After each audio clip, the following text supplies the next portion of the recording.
Alright, so it has been a very long time since I've made a video, and in the time that from the last time I watched, or I made a video, I have been listening to a lot of atheist videos, and I thought, hey, I should contribute a little, because every time I watch one of these videos, it's always like I can see the argument coming, and it's always so bad. And I was toying around with the idea earlier today of doing this, and I hit a lot of problems with OBS. I was going to make this first video, I was going to respond to one of Matt Powell's videos, because I thought that would be funny as hell. But just now, right before I came over here to do this video, this came into my feed. I got this, as one of the videos that popped up in the autoplay on YouTube after I was listening to one of those videos. And I went maybe a minute in, just to make sure it wasn't like a Sir Sick situation where the video title was sarcasm, and this guy genuinely is a theist, and I was a little surprised this popped up in my feed. Just a couple things before I start. I am not going to edit this video. I'm going to upload it raw, because my editor has a little bit of a situation with his computer and his phone broke. Don't ask me, I don't know. But yeah, so this is going to be raw footage, and this completely blind for most of his arguments. Well, all of his arguments. I only watched, the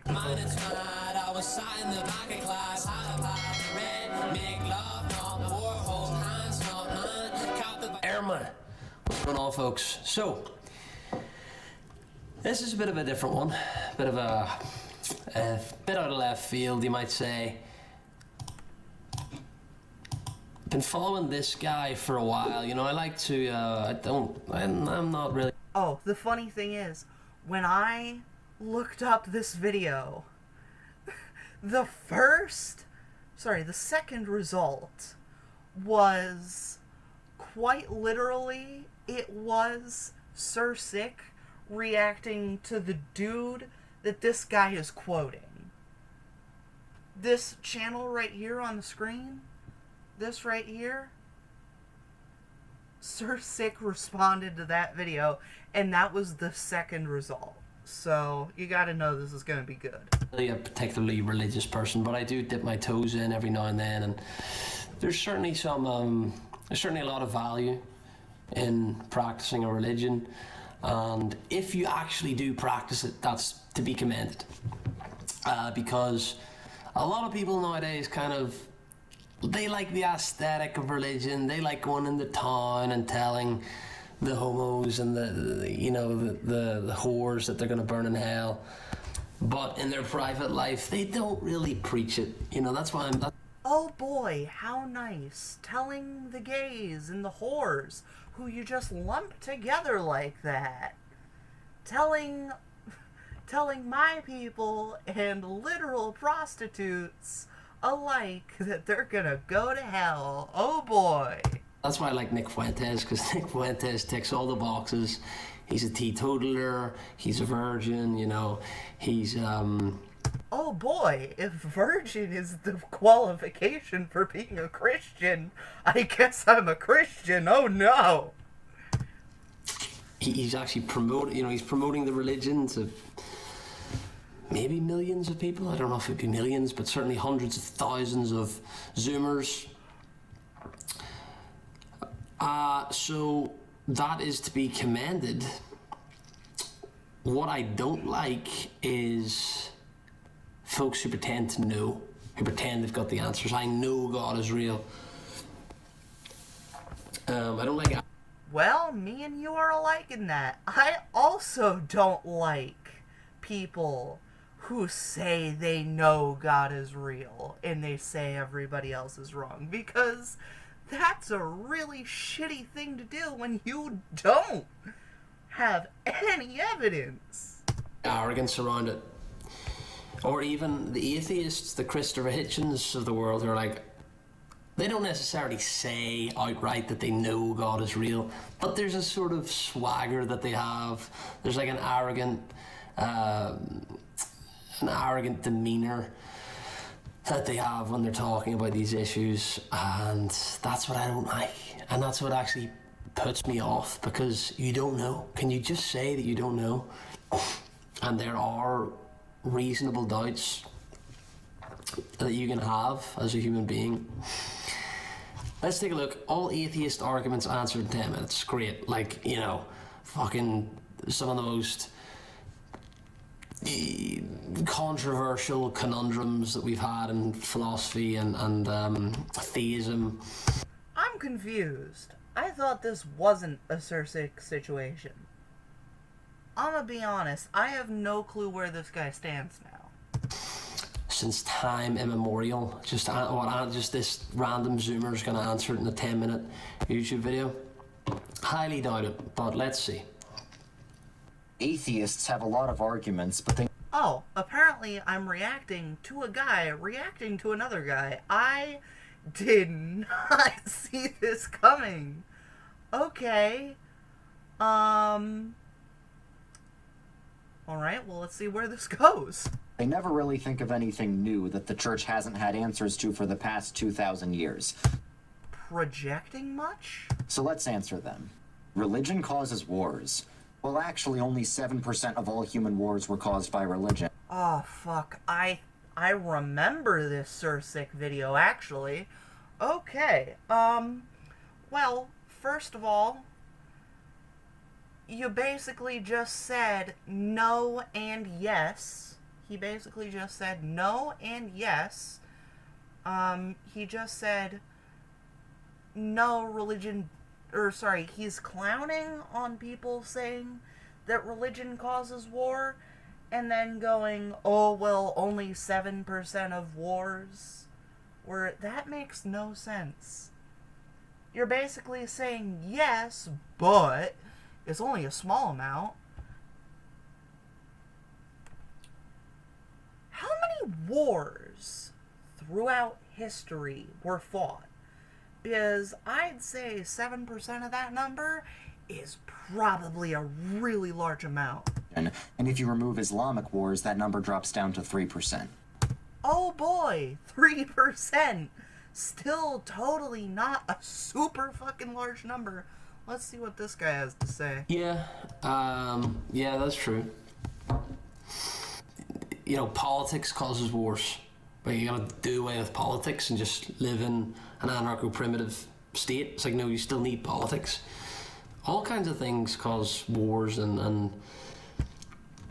turmoil, like... So, this I wholeheartedly agree with. Wars are going to happen. Wars are just conflict. Conflict is never going to stop.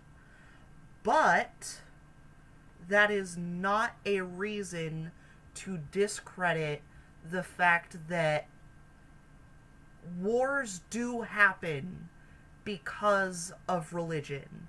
And, you know, yeah, there are wars that happen because of politics. But we get good things from politics that we otherwise could not get from other sources. What do we get from religion that can only come from religion? Nothing. It's something that people are passionate about, so it's going to cause wars.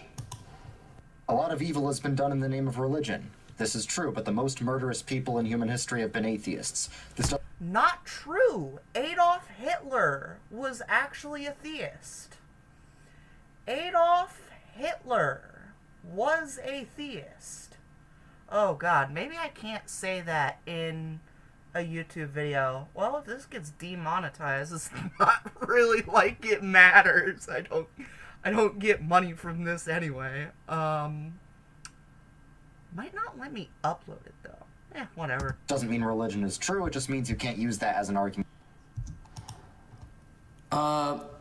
Similar to the previous one, but I would say, I would add the caveat actually to both those points, that it's not the same if the war and the violence that was being carried out was given to them by the scripture. And I'm sure the Redeemer... Fuck it, I'm gonna go one step further. If this video doesn't upload, so what? The Nazis were a religious organization. Just food for thought. Zoomer would point to the 93 verses condemning Muslims to kill apostates and infidels and whatnot as an argument against Islam. Maybe it wouldn't, but a lot of Christians do. You know, they talk about the violence in Islam and how Islam isn't the religion of peace. So that's a caveat I would add. Religion can be, or wars can be caused, violence can be done, evil can be done in the name of religion. But but that's not an argument against religion unless the scripture is advocating for that violence. Do you know what I mean? Against it. If you were born somewhere else, you wouldn't be a Christian. Okay, and if you were born somewhere else, you wouldn't be an atheist. Everyone's... So... Yes, it really does depend on where you grow up. What you believe in does depend on what the people around you believe in, and that does correlate to geography. But there are atheists the world over. Yeah, there are Christians the world over, but you've got atheists everywhere. Because you gotta think, theism, yeah, you've got theists all over, but Christian is a specific part of theism. You've got Christians everywhere, but atheists covers everyone who doesn't believe in religion. Just because you live somewhere else doesn't mean you won't be an atheist. It depends on what you grow up with, what you learn as you grow up, what you learn in early adulthood. Beliefs are shaped by their context. How do you know which religion is true? Well, everyone, religious or not... As long as you reaffirm the context by actually studying it. You know, if you're born in a predominantly Christian area, yes, you're going to have the seed of whatever the consensus of that area is planted in you. But you can't let that cloud your judgment. You still need to be open-minded when you go in and read the certain religious texts. You can't just be like, I'm going to believe this because I was born here. But I don't really think many people do. I think most people who truly dedicate their lives to any school of thought have actually... Dear Lord, this guy's eyes. Did you guys see that too? Did you see how you could like see almost the back of his eye when he looked over like that? They've done the research, I would assume. No disrespect meant, but like, holy mother of God, holy shit. Because it's not easy. It's not easy, like, debauchery is fun, you know? Debauchery is, and it's very hip, it's very in nowadays, so to go against the grain and be the one person who says, no, I'm gonna go to Bible study instead of the dive bar, that requires effort, and people will need to have justified Need to have good justification for doing it. How do you know which religion is true? Yeah, this is a big one. Whoops. Notification. Get that out of the way. This is definitely a big one because there's 3,000 religions. And they all contain mutually contradictory components. So how do you know which one to subscribe to? You don't. Again, you don't know. You can choose. Wholeheartedly agree. Honestly, I kind of like this guy. Might disagree with him on a couple things, but I agree with this guy. He has actually made some pretty good points. I'm going to go into this religion and practice it, but you don't know for a fact that it's true. Well, everyone, religious or not, has faith in a certain worldview. It's just that some worldviews are called religions and some are secular. Faith is not the right word for that. Faith in religion, yes. Faith in atheistic views, not so much. Now, I'm sure there are people who have faith in atheistic views, but I'd be willing to say that the grand majority of atheists do not have faith, but they believe what the evidence says. Faith and belief are not the same thing. Faith is unconditional belief in something, regardless of the evidence, and that does not apply when talking about me and many other atheists. But everyone has to ask the question of which worldview best explains the world. There's no scientific proof that God exists. Well, by definition, science can only prove things inside the natural world, and by definition, God is something outside the natural world. Yes, but you need to prove that God is something outside of the natural world before you can say that he exists. Meaning you can't prove that he exists. See that? He basically just admitted that he can't prove that God exists. And he claims to know that God exists. Doesn't that seem a little misleading to you? This is a great point. This is a great point. Science is a man-made... People forget that science is a man-made phenomenon. We created science to navigate the world. It's a construct. It doesn't actually explain the world. You know... On the contrary, we made it so that it explains the world and the universe. It does explain the universe and our planet. Just because it is a construct does not mean that it can't explain the world and the universe. Just like, math. Math is a human construct. We came up with that. But it still explains the world and the universe in ways that if you input the data and you use the mathematical sequence, you can get the answer to a lot of the phenomena in the universe. What I mean, it's language that we spit out into reality, but it's not objective truth at all. It is, though. If you get an answer from science, it is objective, and it is the truth. It's just sometimes we're wrong about a couple minute things, so we have to find a better explanation for it.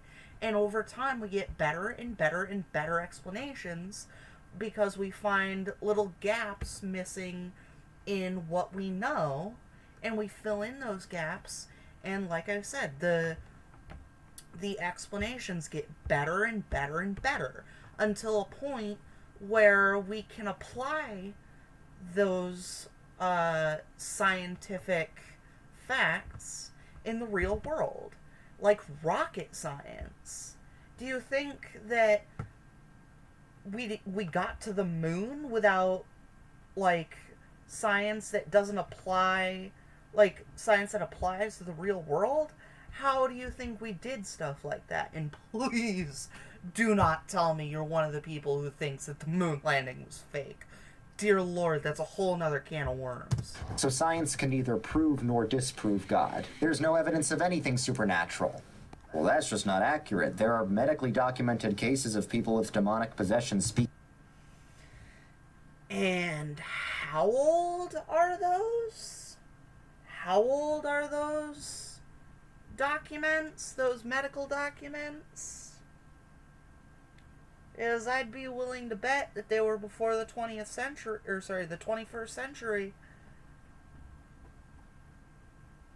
Back when, you know, religion was a lot more common. Speaking in languages they don't know, for example, and people with near-death experiences getting information they never had access to. Okay, and once again, how old were these reports, documents, and how credible are these sources? I need to actually see these documents before I can take that at face value, because, whew, that is a lot to unpack. For me, that's not really good enough. I think, you know, if you're an individual and you come to me and you say, well, I've had a supernatural experience, Exactly the point I was just making. I have no reason to disbelieve you, but I'm not gonna, that's not really good enough. That's not really a good argument. It's anecdotal, and, you know, maybe, you know, I mean, are dreams supernatural at night when you go to sleep? You have dreams. I'd be willing to say that they are most certainly not supernatural. In fact, a lot of what people chalk up as supernatural can be chalked up to mental state and dreams. Dreams, are those, is that real?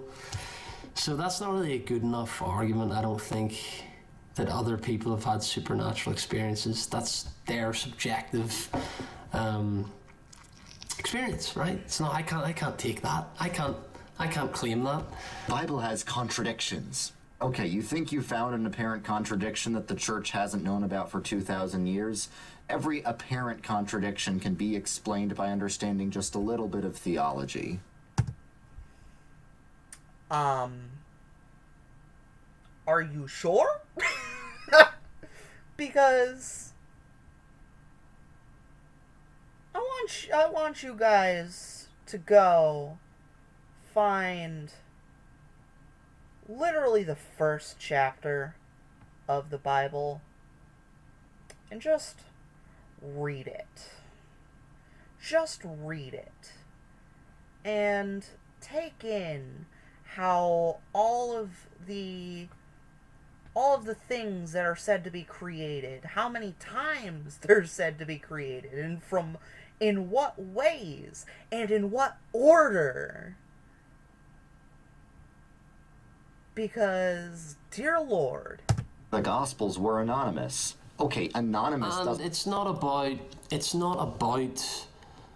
going through the Bible with a fine-tooth comb and checking for contradictions, checking for chinks in the armor of a what the hell is this camera doing? certain religion. It's about reading the Bible and looking at it in the macro.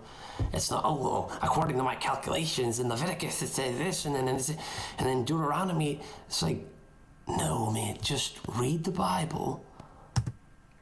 Yeah, and when you read the Bible and only look at the stuff as a whole, you start to realize that it's very different than if you look at each individual story in the Bible. Because how many of these stories are absolutely deplorable in the actions that the characters take? And I want to emphasize characters and stories, because there is no actual proof that the Bible is an actual one-to-one recanting of the past. There just isn't.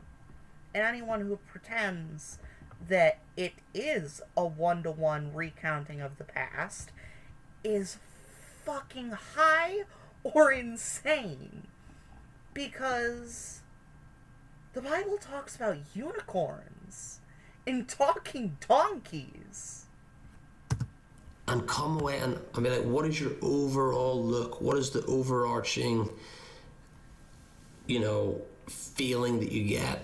Doesn't mean we have no idea who wrote them. It just means the names of the authors aren't signed in the text itself. But we literally have writings from church fathers who knew the apostles and can verify that they indeed wrote the books named after them. Okay. Assume that is correct. Assume that we have these secondary letters or whatever that say, oh, this dude actually did write that gospel. Where's the evidence that that wasn't a forgery too? And even if you didn't, that's irrelevant, because you don't, again, the argument that you made before, it's supernatural, so you don't need evidence you don't need evidence. You don't need, fossils and carbon dating and all this to prove that God exists. It's supernatural. You don't need written anecdotes and testaments from people and, talking head interviews from, Moses' second cousin or whatever. It's feelings. Religion is feelings. It's funny, like, religious people, Ben Shapiro says facts don't care about your feelings, but I think religion is basically all about feelings. It's about, do you feel that it's true? I agree with that. The thing is, those feelings vary between people. Even in the same sect of the same religion, those feelings are different between people. And the thing is, those feelings can be dangerous. Those feelings can be incredibly, incredibly dangerous. Because one person can be a decent stand-up dude who says that, oh, well, the gospel is love, Christianity is love, and loving thy neighbor. And then the next person over in the same church, the next seat over, could think what Matt Powell does. That people who are gay should be put to death. And that is what's incredibly, incredibly dangerous about religion, is that those feelings can be very, very strong. And those feelings can be oppressive to others. True. It's not about trying to prove it through logic and algorithms. It's, what do you feel? What does your gut tell you?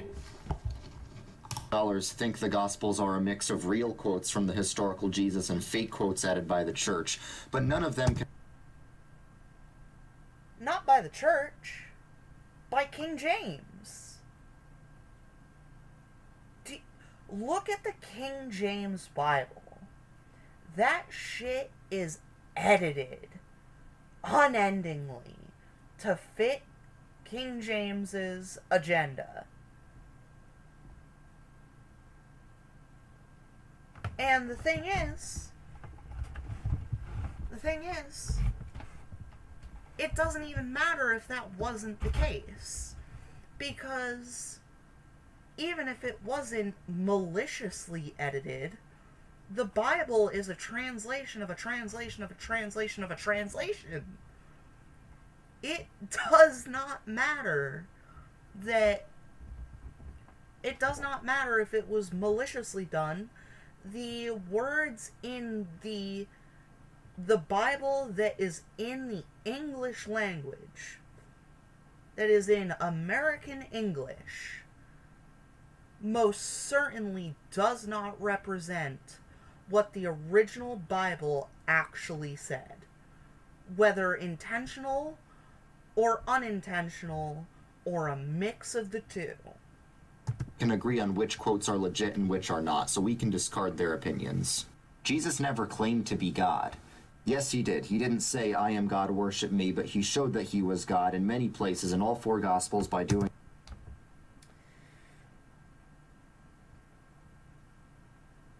So basically, once again, just no!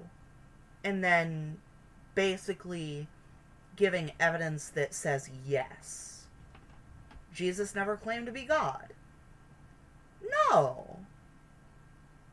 He did claim to be God through his actions. That's not a claim. That's just looking at what he did and assuming. A lot of things that... anything that has incredible technological advance above the norm will be looked at as magic. Because it's unbelievable. I love how two of these things here that show that, and this is, I'm doing air quotes right now, Jesus acted as God is literally just forgiving sins and accepting worship. Like, does that not strike anyone else as a bit narcissistic? Does that not seem like something that a narcissist would do if they could? Accepting worship and forgiving people for something that's an act against somebody else. Like, who are you to forgive that if it's an act against somebody else? You're not allowed to forgive that. That's not how forgiveness works. Let's see, what's these other ones? Claiming divine authority. Okay. So if he was claiming divine authority, was he actually saying he was God? I have no idea at this point. But, once again, claiming divine authority, does that not look like also narcissistic behavior to you? And what's this? It's hidden by the... Just credit this guy real quick. This is his channel. But his watermark is that claiming to be eternal? That's not an action. That's just blatantly lying. It's just a bald-faced lie. What the fuck? Things that only God can do. It's true that he didn't walk around before his resurrection claiming to be God because he wanted people to figure it out themselves. That's why he kept saying, "Who do you say that I am?" However, after his resurrection, people... Does that not sound manipulative as hell? Does that not sound super manipulative? Oh, I'm not God. But what do you think I am? Like, what the hell? People figured out that he was God, and Jesus congratulated them. The later one of the Gospels was written, the more divine it makes Jesus seem, so we can extrapolate that Jesus was originally a human figure who got made more divine over time. This... I don't agree with this. What I do agree with is that this was most certainly an embellishment.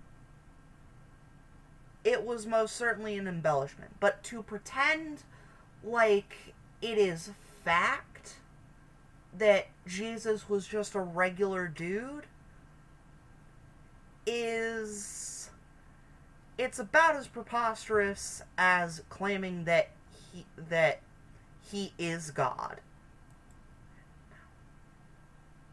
claiming to know that he was just a regular dude is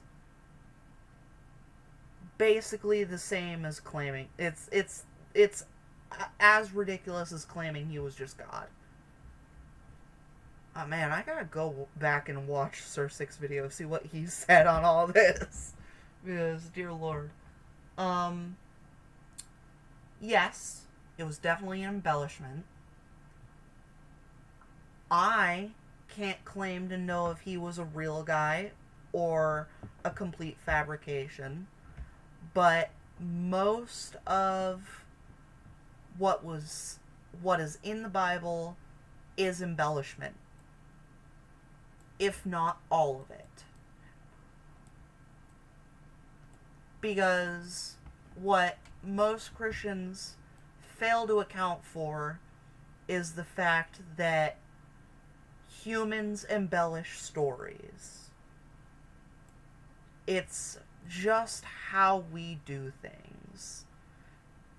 If this is a story that was passed down from generation to generation to generation, the further down you go in generation, the more it's going to be embellished.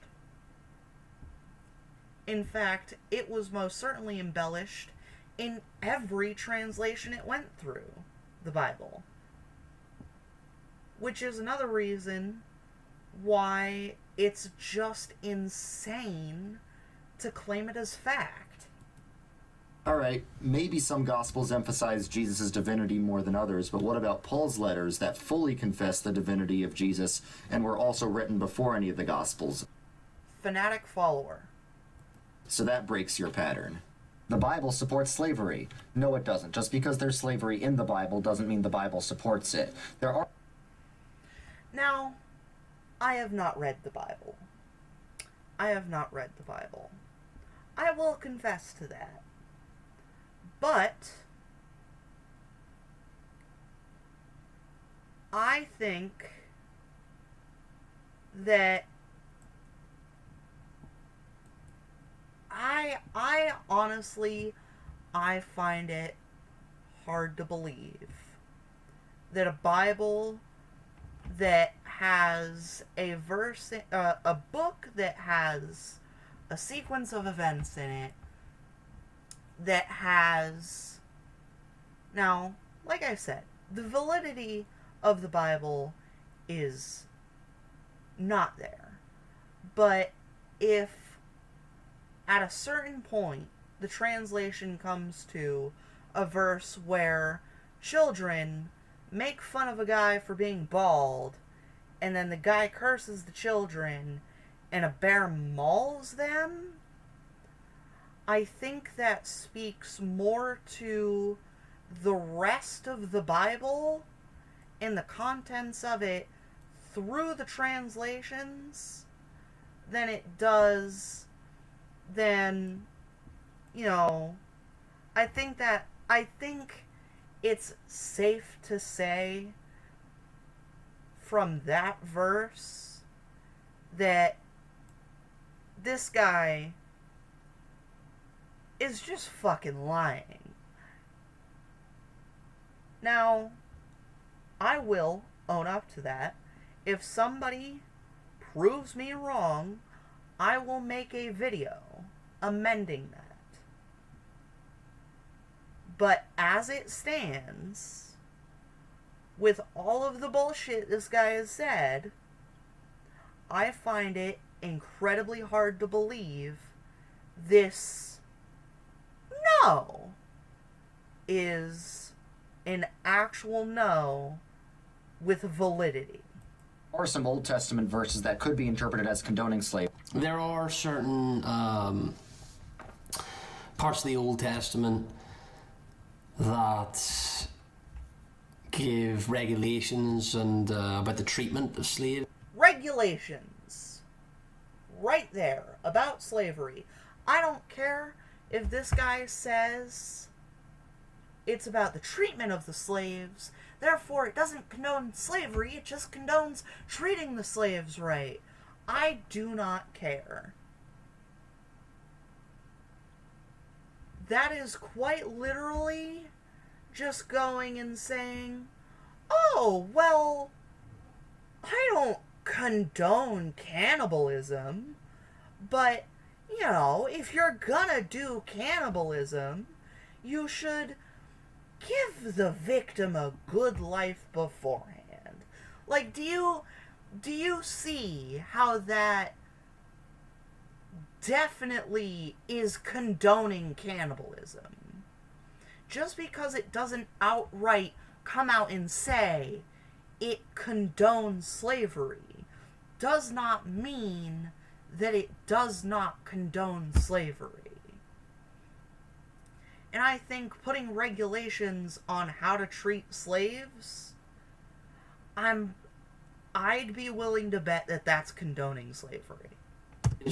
Slavery did exist in these biblical times. There are verses that give advice to both slaves and masters at the time. But no, it does not explicitly condone. It does not specifically Not explicitly, but in the undertones, it does condemn or condone slavery. It just acknowledges that that is almost like, and hear me out, the Bible was made by just some dude because it was acceptable at the time. This dude didn't think anything of it.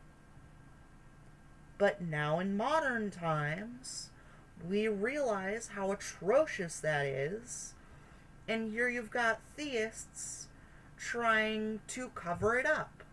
Like it doesn't even matter. That's what the crack was at that time, and it offers some advice within that context. But Jesus himself said that the Old Testament made accommodations to people's sinful state. And also, slave owners in the American South had slave Bibles for their slaves to read, but it omitted a lot of the real Bible. So if the Bible actually did support slavery, this wouldn't have been necessary. No.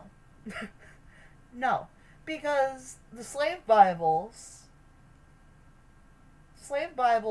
weren't the Bible. Yes, that's true. The slave Bibles pretty much told the slave, be nice to your master or die, pretty much.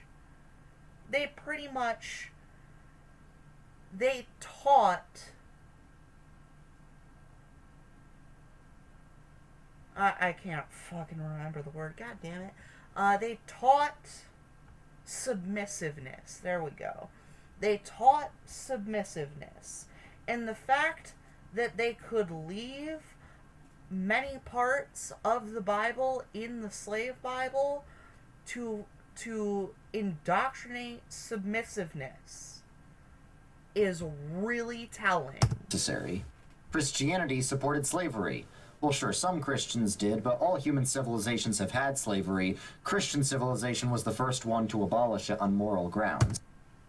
Let me just look that up. Let me just look up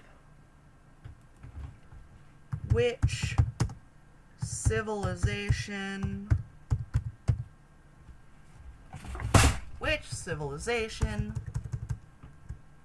was the first to abolish slavery. A former French colony. Let's see. I'd say that's probably, let's see, was the French colony of Haiti, am I spelling this correct? Christian.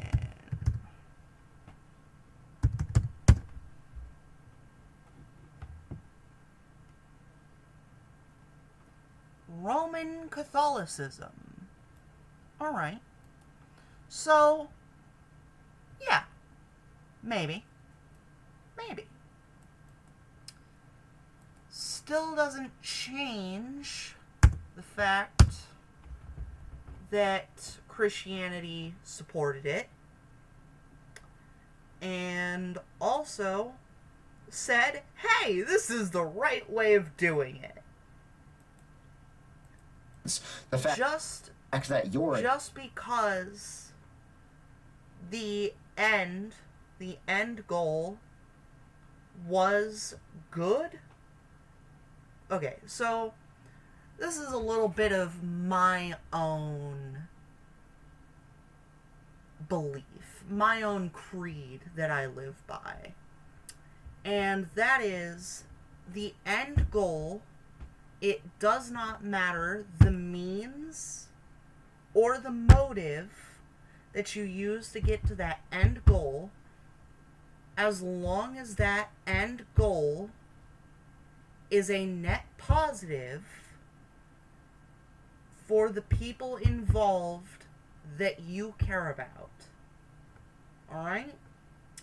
Now, that end goal, that end result includes all of the backlash and the repercussions of the means and the motive. The means and the motive don't matter as long as their repercussions do not send the end result into a net negative. At this point in time, I'd say that end result is in a net negative. Oh, my cat is here. Against slavery is due to Christian influence. Also, most organizations fighting modern... If you walk on my keyboard, I'm gonna smack you. Probably won't smack you, but I will throw you onto my bed if you walk on my keyboard. Day slavery are Christian. God killed tons of people in the Bible. Well, it's actually way more than that. God numbers every... Yeah, exactly. I mean, okay, but why are you opposed to slavery as an atheist? As an atheist, if you're an atheist, there's no objective morality, so why are you opposed? Objective morality does not exist. All morality is subjective. To slavery? What is it that makes you opposed to slavery? What makes it me opposed to slavery without religion is that I'm not a fucking douchebag. Religion does not equal morals. It just gives you morals to live by. And like the emotions that religion causes, the morals also vary from person to person, even in the same sect. Even in the same sect of the same religion. It varies person by person. Morals are subjective. Anyone who says otherwise is foolish. Morals are subjective. And morals come from a source of self-preservation. You don't want to be a dick to your neighbor because your neighbor might retaliate. That's where morals come from. You know, I'm one of these people who believes that you can't advocate for a truly objective morality without religion or some kind of supernatural belief, because if so, it's just a human construct, and what makes any one human more special than any other? We're all basically made. We are equal. Yes, no human is more special, that's grammatically weird, is more special than another. Except in the eyes of literally everyone. The people close to you are going to matter more than people several hundred miles away. It does not matter who you are. if you are telling me that a person you have never met, that lives 100 miles away from you, that you will never interact with in your life, if you tell me that person means more to you than your wife, your children, your husband, your parents, you are off your rocker. The same stuff. But we'll leave it there. I'll link the video in the description below. I think this guy's channel is pretty interesting, and might as well link both of their things in the description. If you guys want to go and watch their video, I don't know why you would want to, because I just covered this guy's whole video, and the other guy was fucking moron, but, you know. Anyways, I think that's a good debut for this series.